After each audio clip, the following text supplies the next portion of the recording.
बिस्मिल्लाहिर्रहमानिर्रहीम। सामिन नाज़रीन अस्सलामु अलैकुम वरहमतुल्लाहि वबरकातुहू।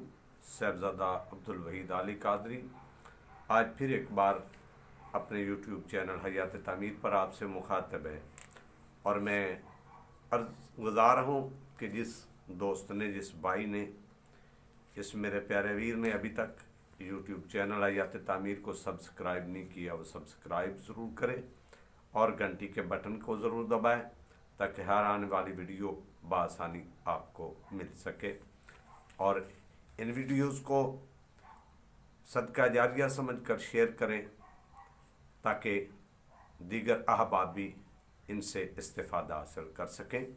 जहाँ से कल बात ख़त्म हुई थी आज वहीं से शुरू करते हैं कि ख़त्म हुई थी कि शायद तुम्हें हिजरत करनी पड़े। मैं जब अपनी बीवी बच्चों के साथ सफ़र में था तो आफताब की तमाज़त मेरे कुंबे के लिए खुनक हो गई थी। हमें उस जगह से भी पानी मिल जाता था जहाँ की रेत के ज़र्रे पानी की एक बूंद को तरसते, जलते अंगारों के शरारे बनकर उड़ते रहते हैं। मैं रमला पहुँचा तो मेरे वालिदैन मर चुके थे। मेरी बीवी ने उजड़े हुए घर को आबाद किया। मैं इल्म दानिश के समंदर में गोता लगाता रहा। मेरी बच्चियां बड़ी हो गईं और उनकी माँ को अल्लाह ने अपने पास बुला लिया।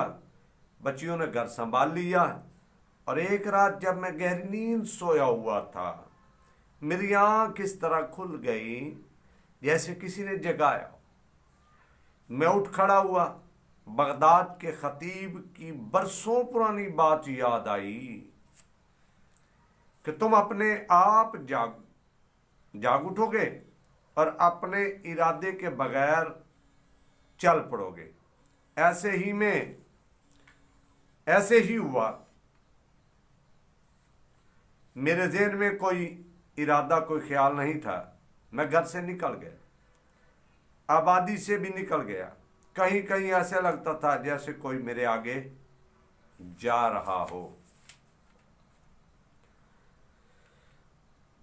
मालूम नहीं ये एहसास था, यह हकीकत। मैं चलता गया।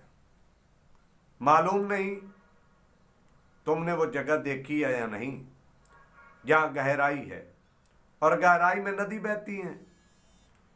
सलीबियों की फौज उस गहराई में छुपी हुई थी। मैंने सुना था कि सलाहुद्दीन अयूबी को ज़मीन की आखिरी तह में छुपा दुश्मन भी नजर आ जाता है, मगर वहाँ उसकी आंखों पर खुदा ने ऐसी पट्टी बांधी कि उसे यह भी मालूम ना हो सका कि वो खुद कहाँ है।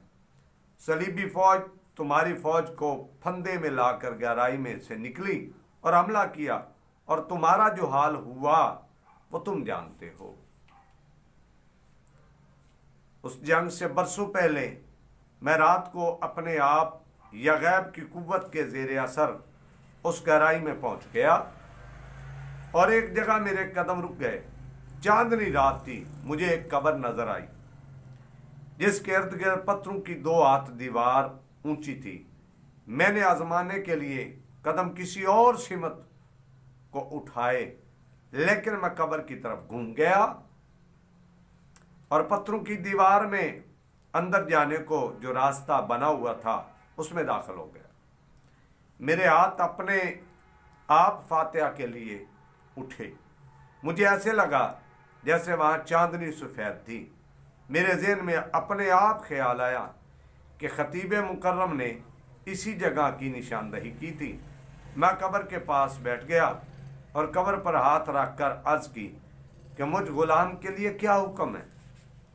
मुझे उसके जवाब में कोई आवाज़ न सुनाई दी।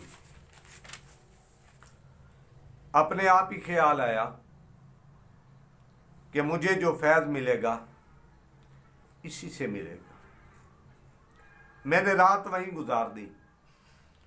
सुबह के वक्त नदी में जाकर वज़ू किया और कब्र पर नमाज पढ़ी। वहाँ से जब रुखसत हुआ तो मुझ पर खुमार सा तारी था जैसे मैंने ख़जाना पा लिया। सफ़ा नंबर 205 का कुछ हिस्सा मैंने आपकी समात की नज़र की है और बकिया हिस्सा दास्तान है इंशाअल्लाह अगली वीडियोस में पेश करेंगे। अगली वीडियो तक बंदा नाचीज़ को इजाज़त दें और अपनी दुआओं में याद रखें बस वही शेर अल्लामा इकबाल का, खुदाया ये तेरे सादा दिल बंदे किधर जाए, कि दरवेशी भी अय्यारी और सुल्तानी भी अय्यारी। अस्सलामु अलैकुम वरहमतुल्लाह।